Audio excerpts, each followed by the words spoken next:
Praise the Lord. আজকে আমরা যে বিষয়টা দেখব সেটা হচ্ছে প্রভুতে আনন্দ করা, ঈশ্বরে আনন্দ করা।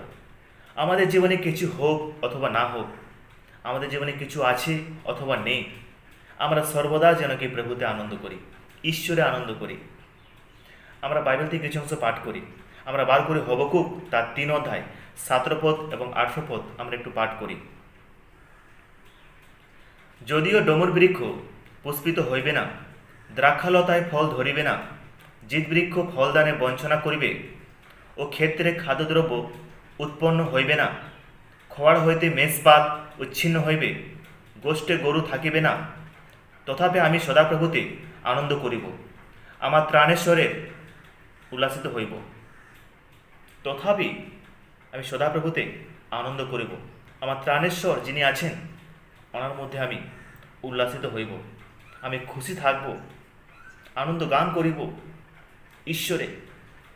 আমার কাছে কিছু থাকুক অথবা না থাকুক, এখানে আমরা দেখলাম, আমরা এখানে পাঠ করলাম, এখানে লেখা আছে ডমুর বৃক্ষ যদি পুষ্পিত হইবে না, তবুও আমি সদাপ্রভুতে আনন্দ করিব। দ্রাক্ষালতায় ফল ধরিবে না, তবুও আমি সদাপ্রভুতে আনন্দ করিব। জিত বৃক্ষ ফলদানে বঞ্চনা করিবে, তবুও আমি সদাপ্রভুতে আনন্দ করিব। আরও লেখা আছে এখানে, ও ক্ষেত্রে খাদ্যদ্রব্য উৎপন্ন হইবে না, ক্ষেত্রে খাদ্যদ্রব্য উৎপন্ন হইবে না, তবুও সদাপ্রভুতে আনন্দ করিব। আরও লেখা আছে এখানে খওয়াড় হইতে মেষপাল উচ্ছিন্ন হইবে, তবুও সদাপ্রভুতে আনন্দ করিব। গোষ্ঠে গরু থাকিবে না, তবুও সদাপ্রভুতে আনন্দ করিব। আমাদের জীবনে সম্পদ, খাদ্য, ফল, যে কোনো বিষয় আমাদের জীবনে থাকুক অথবা না থাকুক, আমাদের সম্পদ থাকুক অথবা না থাকুক, আমাদের বাড়িতে খাবার থাকুক অথবা না থাকুক, আমরা সর্বদা যেন কি সদাপ্রভুতে আনন্দ করি, ঈশ্বরে আনন্দ করি। ঈশ্বর আমাদের শিখিয়েছেন এই বাক্য, যিনি আমাদেরকে সমস্ত কিছু সরবরাহ করেন, আমাদের খাদ্য, আমাদের জীবনকে যিনি চালান। প্রভু যিশু বলছেন, মনুষ্য কেবল রুটিতে বাঁচে না, কিন্তু ঈশ্বরের বাক্যতে বাঁচে। যে বাক্য ঈশ্বরের কাছ থেকে আসে, সেখান থেকেই মানুষেরা বাঁচে। যদি ঈশ্বর আপনাকে জীবিত রাখেন, তো আপনার জীবনে কিছু হোক অথবা না হোক, আপনি অবশ্যই জীবিত থাকবেন। কিন্তু যদি ঈশ্বর আপনাকে জীবিত না রাখেন, তাহলে আপনার জীবনে সমস্ত কিছু থাকা সত্ত্বেও, আপনার খাদ্যদ্রব্য, আপনার যাবতীয় বিষয়, আপনার সম্পদ, সমস্ত কিছু আপনার থাকা সত্ত্বেও আপনাকে মরতে হইবে। ঈশ্বর আমাদেরকে ভালোবাসেন, ঈশ্বর আমাদেরকে দয়া করেন। আমরা ঈশ্বরের সন্তান, আমাদেরকে চিন্তা করা উচিত নয়। ঈশ্বর আমাদের সাথে আছেন, বেশ, আমরা প্রভুতে আনন্দ করব সর্বদা। আমরা আরেকটি পদ আমরা সকলে জ্ঞাত আছি, ফিলিপিও 4 পদ, সেখানেও লেখা আছে, তোমরা সর্বদা প্রভুতে আনন্দ করো। আবার বলি, আনন্দ করো। সর্বদা মানে সর্বসময়। আমরা কিছু ভিডিও আপলোড করেছি ইউটিউবে কিছুদিন আগে, সেখানে আমরা হিন্দিতে কিছু বাক্য দিয়েছি, সেখানেও এই বিষয়গুলো লেখা আছে। আমরা সেই বিষয়গুলো সেখানে আলোচনা করেছি, যেন আমরা প্রভুতে সর্বদা আনন্দ করি। ঈশ্বর আমাদেরকে তার আত্মিক আনন্দ দেন এবং ঈশ্বর আমাদেরকে সমস্ত রূপে আমাদেরকে পরিপূর্ণ করেন, আমাদের সমস্ত নিডকে ঈশ্বর ফুলফিল করেন। কিন্তু কারা সে আনন্দতে সন্তুষ্ট হইতে পারে না, কারা ঈশ্বরের আনন্দতে ওরা ফুলফিল হইতে পারে না, কারা ঈশ্বরের ব্লেসিংয়ে ওরা নিজেকে তৃপ্ত করতে পারে না, কারা কারা যাদের মন অন্যদিকে চলে যাচ্ছে এই জগতের বিষয়ে, এই জগতের দৃশ্য বস্তুতে, বা জগতের চিন্তাতে, বা জগতের অভিলাষে। আজকে ঈশ্বরের প্রেমে, ঈশ্বরের ভালোবাসায় আমরা পরিপূর্ণ হয়ে আছি। যদি আপনি ঈশ্বরের প্রেমে পরিপূর্ণ আছেন, ঈশ্বরের প্রেজেন্সে যদি আপনি পরিপূর্ণ আছেন, তাহলে আপনি সন্তুষ্ট থাকবেন। আপনার জীবনে সে আনন্দ অটোমেটিকলি আসবে, সে পবিত্র আত্মার মাধ্যমে। সে আনন্দ আপনার জীবনে সর্বদা থাকবে, সর্বসময় থাকবে। আপনার জগতের কোনো কিছু আপনার প্রয়োজন হবে না। ঈশ্বর আপনাকে যেটুকু দেবেন তার মধ্যে আপনি সন্তুষ্ট থাকবেন। কারণ কি ঈশ্বরের প্রেজেন্স আপনার জীবনে রয়েছে, ঈশ্বরের ভালোবাসা আপনার জীবনে রয়েছে, আপনি পরিতৃপ্ত আছেন, আপনি পরিপূর্ণ আছেন ঈশ্বরের ব্লেসিংয়ে। আপনি যদি প্রকৃতিপক্ষে ঈশ্বরের সন্তান হন, ঈশ্বরকে আপনাকে না খেয়ে রাখবেন? ঈশ্বরকে আপনাকে দেবেন না খাওয়ার? অবশ্য দেবেন। ঈশ্বর আপনাকে পরিতৃপ্ত করবেন। আপনার ফিজিক্যাল শরীরের, আপনার শারীরিকভাবে যে নিড, যে প্রয়োজন, সেটা ঈশ্বর আপনাকে দেবেন। অবশ্য ঈশ্বর জানেন আপনার কি প্রয়োজন আছে। আমরা যতদিন পৃথিবীতে বাঁচি, আমাদের কি প্রয়োজন আছে ঈশ্বর জানেন। ঈশ্বর সমস্ত কিছু উপযুক্ত সময়ে দেন।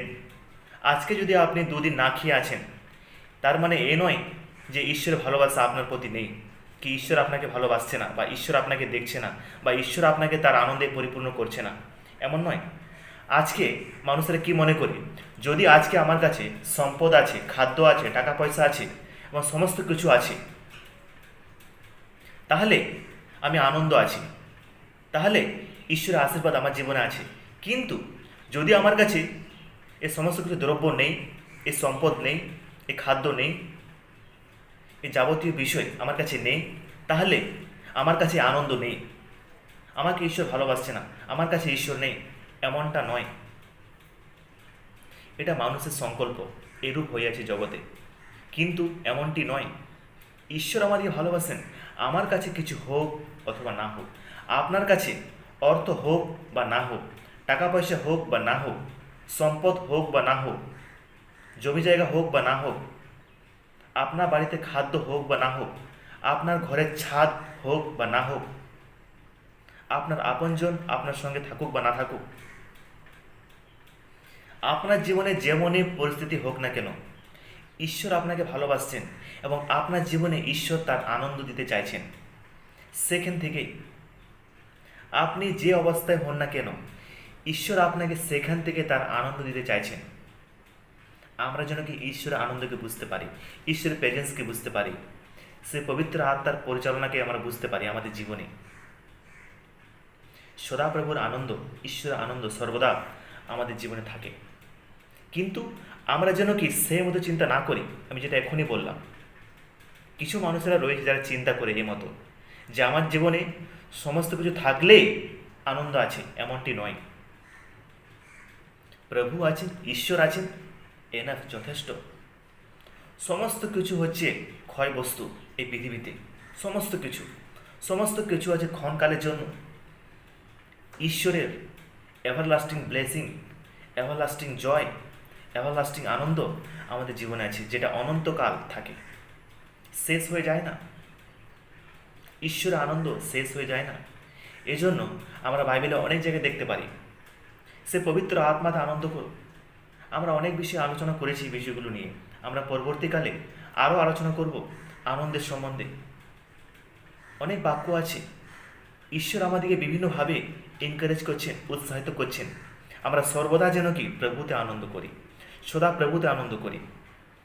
যে ঘটনা ঘটুক আজকে এই পৃথিবীতে, আমরা যেগুলো দেখতে পাচ্ছি আজকে, অনেক কিছু ঘটনা ঘটছে আজকে এই পৃথিবীতে, যাই ঘটনা ঘটুক না কেন, যাই অবস্থা হন না কেন, আমরা যেন সর্বদা প্রভুতে আনন্দ করি।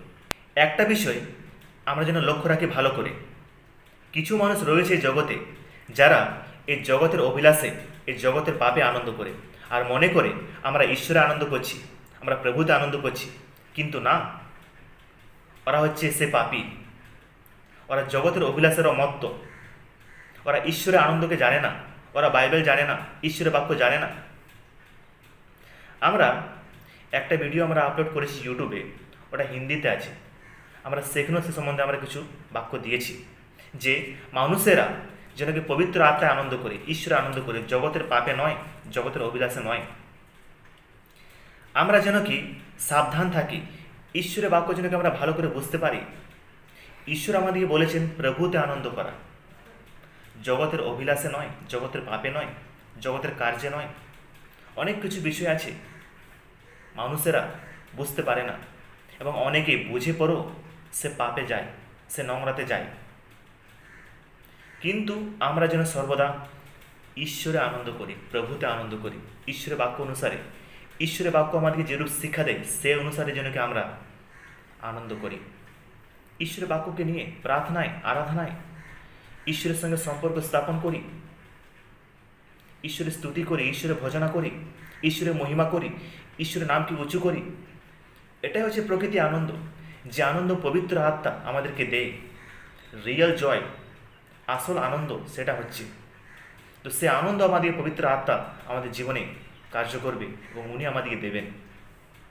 আমরা যেন প্রভুর সঙ্গে সম্পর্কে এগিয়ে যাই, আমরা যেন সর্বদা প্রভুর সঙ্গে সম্পর্ক স্থাপন করি, ঘনিষ্ঠ করি, এবং প্রভু আমাদেরকে অবশ্য তার আনন্দ দেবেন। আমরা যেমন অবস্থা হয় না কেন, আমরা যেখানে থাকি না কেন, প্রভু আমাদেরকে অবশ্য তার আনন্দে পরিপূর্ণ করবেন। ঈশ্বর আমাদের প্রত্যেকে বাক্য থেকে আশীর্বাদ করুক। আমরা পরবর্তীকালে এই বিষয়গুলো নিয়ে আরও আলোচনা করব। সকলকে জয় ঈশ্বর।